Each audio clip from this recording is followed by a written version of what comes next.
Oi, gente, tudo bem? Hoje nós vamos entender um pouco sobre o que é teoria reformista, também conhecida como teoria demográfica marxista. Vamos lá?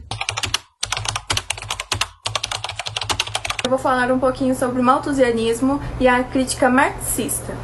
A teoria reformista critica a ideia de que a pobreza é causada pelo crescimento populacional, defendendo que o problema está na desigualdade e na exploração capitalista.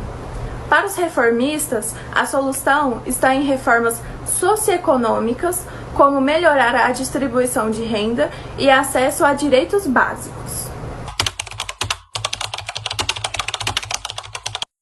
Hoje a gente vai falar sobre a exploração de trabalho e suas consequências demográficas.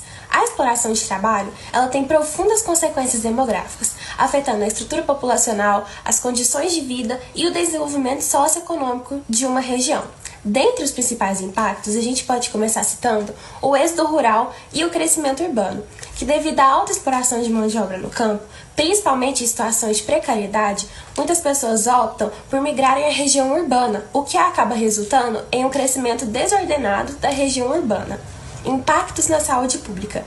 Longas jornadas de trabalho, baixos salários, más condições do ambiente levam as pessoas a terem problemas de saúde, o que reduz a expectativa de vida da população explorada. Redução da taxa de natalidade. Em locais onde os salários baixos são muito comuns, muitas famílias optam em não terem muitos filhos devido à instabilidade econômica, o que afeta diretamente na redução da taxa de natalidade. Mudanças na estrutura etária. Em locais onde o trabalho forçado e o trabalho infantil são muito comuns, jovens e crianças abandonam seus estudos, o que compromete seu futuro profissional e a mobilidade social. Agora a gente vai falar sobre estrutura social e classes sociais. Bom, o que a gente pode falar sobre estrutura social? A estrutura social ela é determinada pelo sistema econômico. Ela divide a sociedade em classes sociais. E o que a gente pode falar sobre classes? Classe, ela é um agrupamento de pessoas que compartilham características comuns, comportamentos, opiniões e status socioeconômico.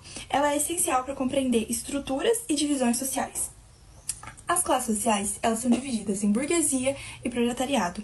A burguesia, a gente pode falar que são os proprietários do meio de produção, ou seja, fábricas, terras, empresas, e os proletariados são trabalhadores que vendem sua força de trabalho por salários que muitas das vezes não são suficientes para uma boa qualidade de vida, para uma boa condição de vida. Como, por exemplo, vamos supor que na parte da burguesia tem um proprietário de uma grande fábrica de eletrônicos.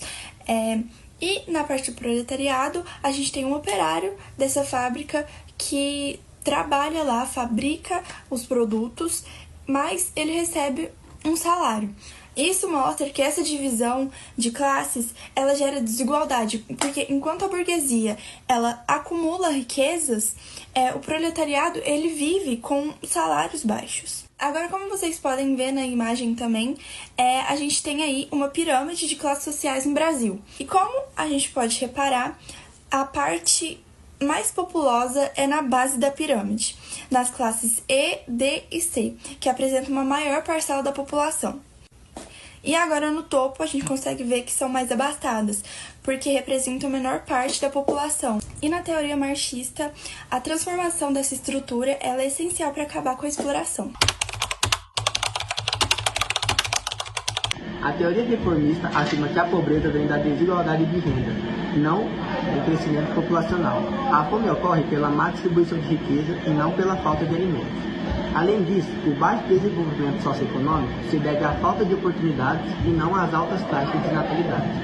Para combater a desigualdade, a teoria defende políticas públicas e direitos trabalhistas que garantam melhor renda e condições de vida aos trabalhadores.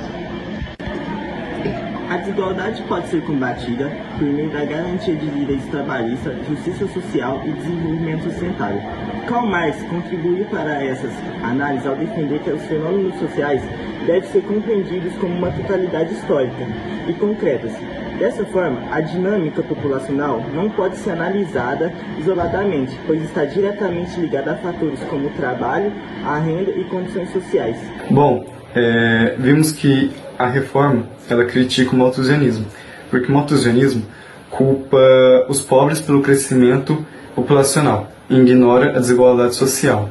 Marx e outros pensadores apontam que o principal problema não é a quantidade de pessoas, mas como os recursos dessa sociedade são mal distribuídos entre as pessoas que nela habitam e façam parte.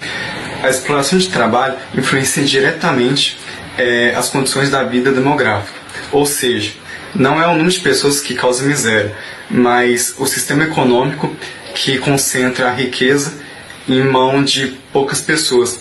Isso afeta cada vez mais a sociedade, e o marxismo critica isso. Por isso, a resposta marxista diante desse fato, ela propõe mudanças estruturais para melhor condições de vida, sendo uma dessas mudanças saúde, educação e emprego digno. Sendo assim, a solução para os problemas populacionais não é reduzir o número de pessoas, mas transformar a sociedade. Isso encerramos a apresentação. Muito obrigado.